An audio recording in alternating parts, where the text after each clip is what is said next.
Ukuthula kwenkosi akube nawe hlobo salalelo umyalezo. Izwi lenkosi lanamhlanje silithola encwadini yabaseGalatia 4 verse 8 to 20. Kodwa sizofunda ivesi elilodwa uverse 19. Bantwana bami engineyinseka ngani uKristu aze abunjwe phakathi kwenu.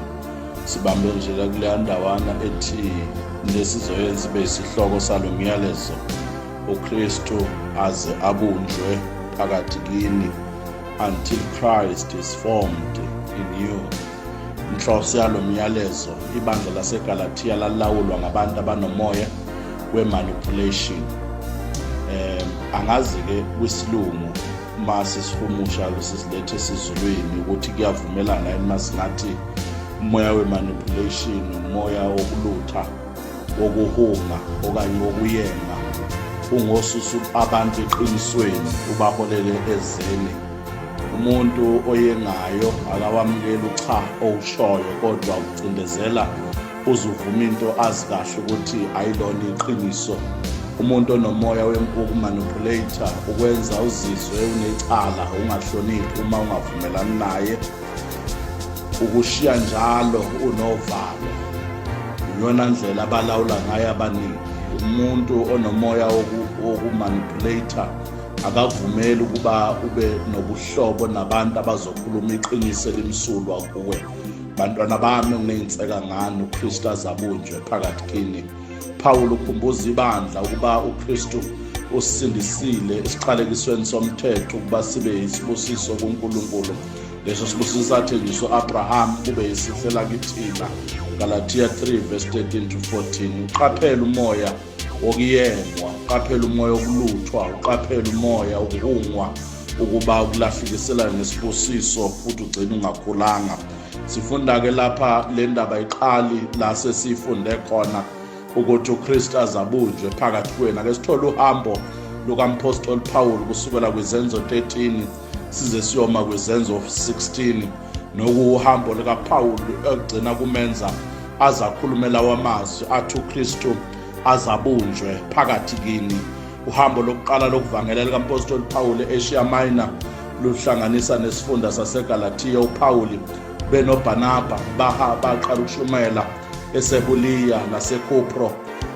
Baqala ukushumayeza umbuso wamaRoma ogama lakhe lalinguSergius Paulus, kodwa kwakunomprofethi wamanga ogama linguBarjesus u-Elimas elinye igama lakhe engumJuda wamelana nabo efuna ukubaphambukisa ephambukisa nombuso ekukholweni. Paul wamqalekisa u-Alismas akabe sabona isikhashana nokwasiza umbusi ukuba amukele ivangeli likaJesu Kristu. Baqhubeka nohambo baze bafike ePerga elisePamfilia bedlulela nase-Antioch ePisidia lapho uPaul ashumayela kubaJuda nakwabezizwe. uPaul wafundisa abaJuda ngomlando kaJesu eveza icebo likaNkulunkulu kusukela kuGenesis kuze kube isikhathi lapho uJesu ehluphekela khona ibandla, wabulawa esiphambanweni, wafa wembelwa, wavuka kodwa ngosuku lwesithathu kwagcwaliseka umbhalo ngabe kushilo yena uJesu uqobo ukuthi uyohlala emhlabathini insuku ezintathu ngosuku lwesithathu avuke njengoba kwenzeka nakuJona. Iningi labaJuda namaproselyte akhonzayo alandela uPaul noBarnaba. Uma abaJuda bebona ukuphenduka kwabezizwe beza insindisweni bagcwala umona ngokusho encwadini yezenzo 13 verse 45. Baqala ukuphikisana nokwakushunyelwa umpostoli Paul, bamphikisa, bamhlambalaza phambi kwabantu. Sizwa ukuthi uPaul noBarnabas bakhuluma ngesibindi betshela abantu bethi kuswelekile ukuba izwi likaNkulunkulu lishunyelwe kini kuqala, kepha njengalokhu nilinqaba nisholo nini ngokwenu ukuthi anifanele ukuphila okuphakade. Bekanike sesiphendukela kwabezizwe. Babasuka lapho umpostoli Paul baqhubeka nokuvangela baze bafike kwidolobha i-Iconium, iLystra kanye neDerbe. ILystra ilapho umpostoli Paul afika aphulukisa umuntu wabe isishosha kwasenzalweni kwakhe basiza lesi simangaliso. Kwathi abantu bakuleli lizwe bakhuluma amazwi athi kwizenzo 14 verse 11, uNkulunkulu befana nabantu behlele kithina. uBarnaba bambiza ngoZeus, umpostoli Paul bambiza ngoHermes.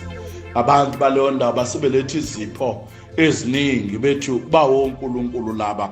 Apostle Paul wabakhuza wathi hayi sifana nani nje, azikho izipho esizilindela sikwazi ukuba simkhokhise ngomsebenzi kaNkulunkulu, ngoba konke lokho esikwenzile besingakwenzi ngamandla ethu kodwa besilalela ukukhuluma kaNkulunkulu. Se-Antioch nase-Iconium Apostle Paul benoBarnaba bafika eLystra bagovuzwa. Uma efika amaJuda kule ndawo yase-Antioch esefikile uMpostoli Paul, yilapha-ke eLystra lapho-ke kwabe sesekufika abaJuda bezogovuza abantu, bebagovuza ngamanga wonke lamadolobha uMpostoli Paul ashumayele kuwona, bamanipulate abantu bebakhohlisa ngobuqili, benza ukuthi uPaul besebegcijiwe ngamanga, base ukuthi uPaul bakhandwa ngamatshe, bamshaya ngamatshe waze kwaba ngathi usefile.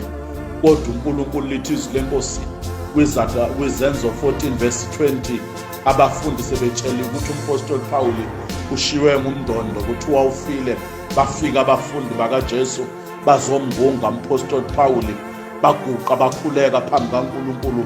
Waphaphama uMpostoli Paul, ngakusasa wahamba uMpostoli Paul benoBarnaba baphikelele eDebe. Kuyasiza bathandekayo ukuba uma izwe umholi likuvukela likushaya bese bezoma esikhaleni, abomoya onawo bakunxusise kuNkulunkulu ukuze uvuke amandla evangeli aqhubeke aye phambili. Kuyincwadi eZenzo 14 lapho sifunda ngesibindi sikaMpostoli Paul esebuyela kulamabandla esesindile, buyela kuwo wonke lamabandla ashumayele kuwo. Nakulo leli sikhuluma ngalo wabuyela uMpostoli Paul wawushumayela yayisihloko esithi simele ukungena embusweni kaNkulunkulu emva kweyinhlupheko eziningi. Azabunjwe uKristu phakathi kwenu, azabunjwe uKristu phakathi kwenu. uMpostoli Paul ukhuluma ke lawa amazwi eqinisa ibandla likaNkulunkulu, ekhuluma ngesibindi, ebaqinisa abantwana bakaNkulunkulu ukuba ningalaleli zonke imfundiso ezinganisizi ngalutho, kodwa khumbulani ukuthi uKristu unenzeleni. Benizigqila phansi komthetho kodwa uNkulunkulu wanikhulula ngoJesu. Namhlanje nibizwa ngabasindisiwe, namhlanje nibizwa ngeindlalifa. Usho kumavesi okuqala alesi sahluko esisifundile. Manje uMpostoli Paul edabukile, simuzwa kwincwadi yabaseGalatiya 3 verse 1 athi mayezula zamaGalatiya niluthwe ngibani uba niluthwe ngibani nina enachazelwa ngoJesu Kristu ebethelwe esiphambanweni, kwaba sengathi nimbonile ngamehlo owanifelayo esiphambanweni. Senihlushwe yini manje nilandela imfundiso engasizi ngalutho? uKristu akazabunjwe phakathi kwenu, nibambelele kulokho enikufundisiwe.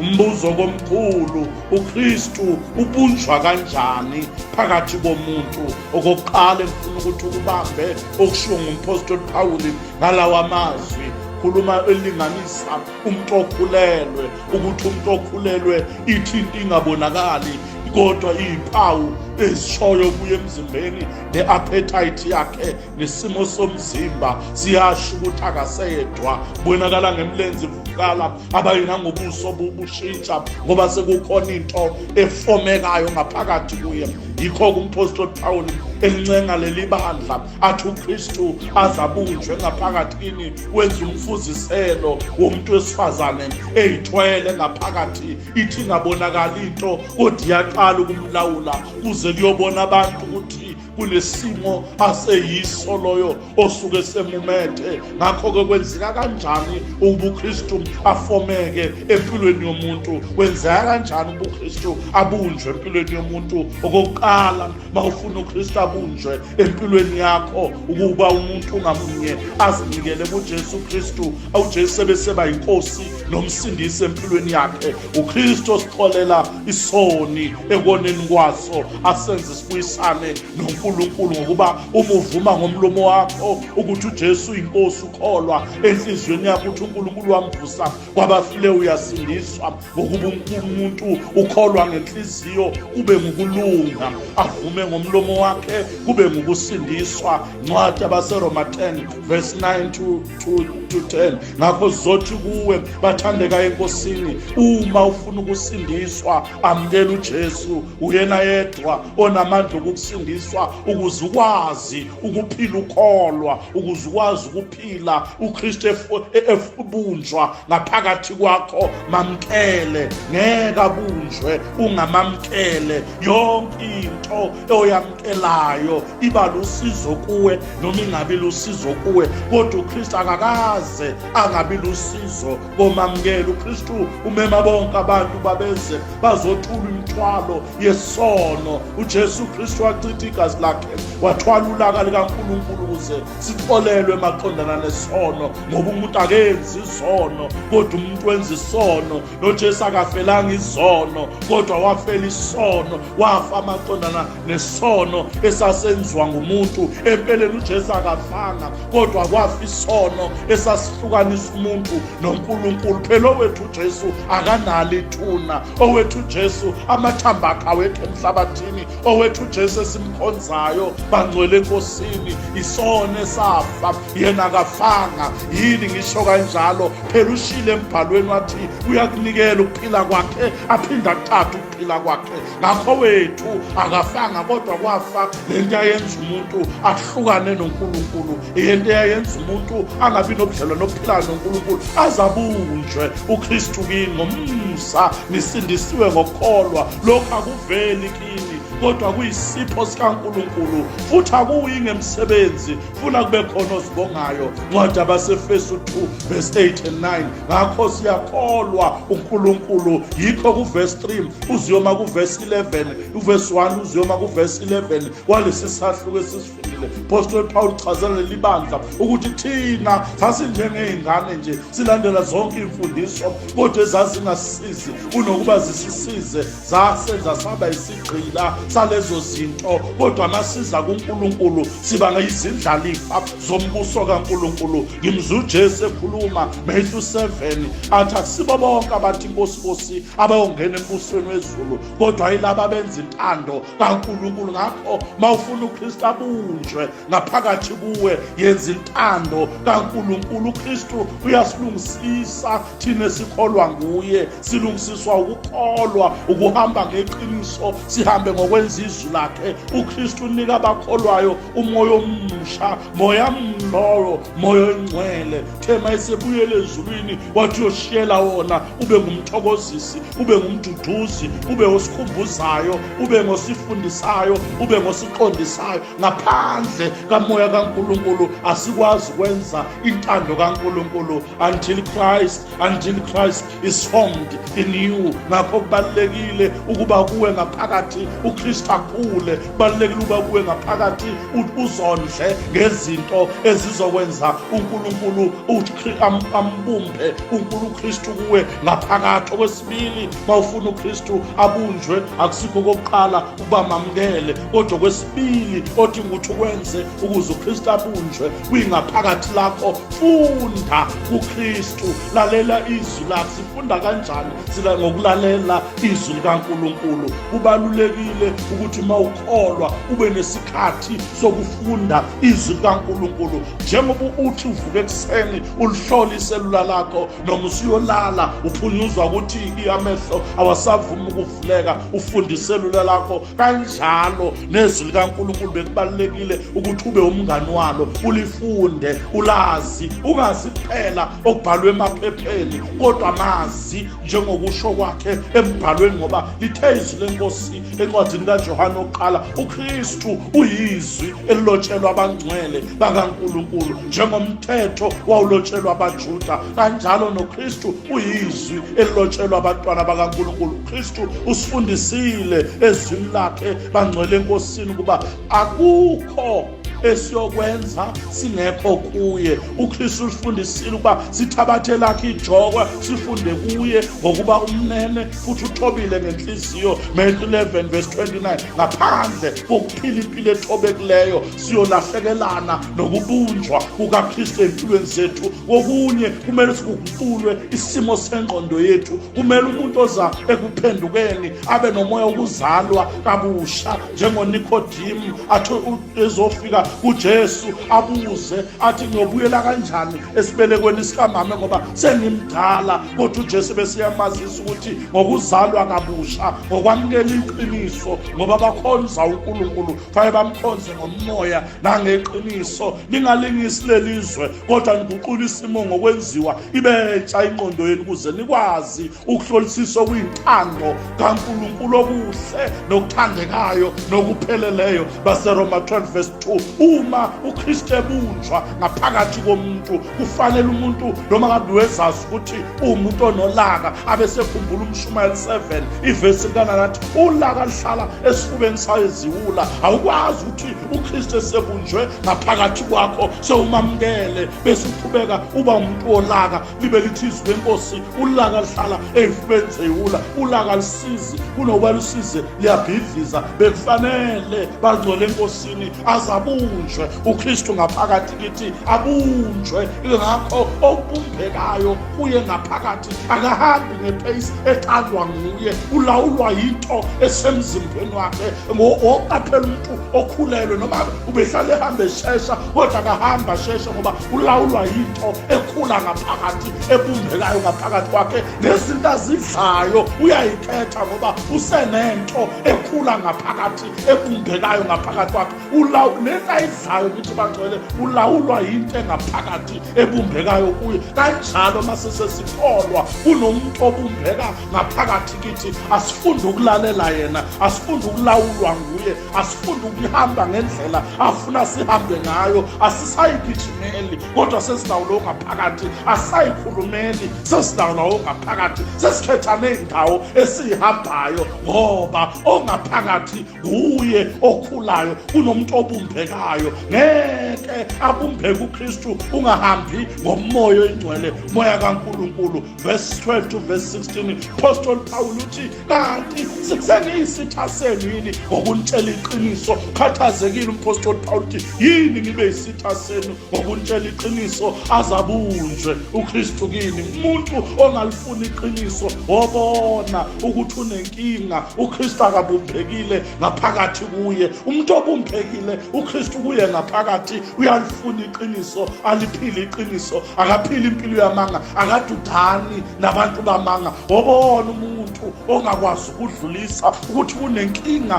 kunento engakabumbeki until Christ is formed in you, until Christ is formed in you. Funa ukuthi uKristu abunjwe kwingaphakathi lakho, funa ukuthi uKristu ungalahlekelani naye ekuhambeni kwakho, ekukholweni kwakho. Okwesithathu okumele ukwenze uma ufuna uKristu abunjwe kwingaphakathi lakho, yiba njengoJesu, yiba nokuthula kukaNkulunkulu. Bathandeka enkosini abaseRoma 8:29 ngokuba labo ayebazi ngaphambili wabamisa ngaphambili bafane nesimo sendodana yakhe ukuze yona ibe izibulo phakathi kwabazalwane abaningi. Ngaphandle kokuba ube nobudlelwane noNkulunkulu, ngaphandle kokuba umazi uNkulunkulu, awunakho ukuthula. Yiba nesimo sikaNkulunkulu, yiba nesimo sendodana kaNkulunkulu, ngoba bonke abazana noNkulunkulu basecebeni likaNkulunkulu. Yiba inceku ethembekileyo, yiba inceku enhle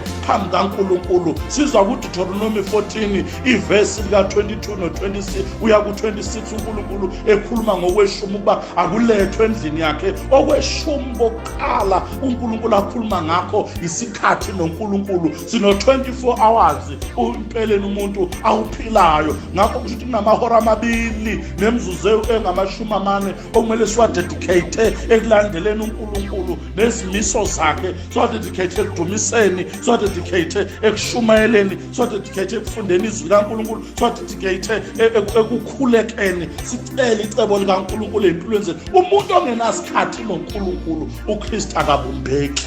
Ngibone umuntu okhulela ukuthi unesikhathi sokulala, ngibuke ekhaya ukuthi banesikhathi sokulala ke balalele lo muntu ongaphakathi, bavuke mayesethi sekumele ngabe kuyavuka. Kanjalo uKristu azabunjwe. Yiba nesikhathi sikaNkulunkulu. Imali uNkulunkulu akayidingi, kodwa uNkulunkulu into ayidingayo i-fellowship naye, i-quality time naye. uNkulunkulu azabunjwe uKristu. Yiba isikhonzi esihle bathandeka ngayo enkosini awukwazi ukuba isikhonzo esihle ungathembekanga kuNkulunkulu. Khona bafuna imisebenzi bathi sebeyitholile badlale ngayo, bangathembeki emsebenzini, bangakwenzi okufana ngabe bayakwenza emsebenzini. John chapter 5 verse 17 uJesu wathi kubo, ubaba uyasebenza kuze kube manje, nami ngiyasebenza. Khona abantu abathembeke ukuya kuma-ATM kodwa bangathembekile ukusebenza bafeza imisebenzi yomlungu obaqashileyo. Banezinto zomlungu emagcekeni abo kodwa umlungu akazi ukuthi sekhona imaterial esisemagcekeni alabo bantu. Azi uKristu abunjwe, ungayithathi into ongayiphiwanga, ungayithathi into onganikwanga igunya lokuthi kube ngeyakho. Azabunjwe uKristu empilweni zenu until Christ is formed in you. Change usenethuba, ngoba kofika isikhathi lapho insizwe ezinhle nentombi ezinhle zozulazula zilifuniso zingeke isalithola. Amos 8. Ungabi ingxenye yabantu abophila impilo yokungabi noNkulunkulu ngesikhathi ngabe baba naso noNkulunkulu. uNkulunkulu akabusise okuzwile ukuthi umusa wenkosi yethu Jesu Kristu, uthanda uNkulunkulu Baba bamengcwele ube nabo kulondoloze. Amen.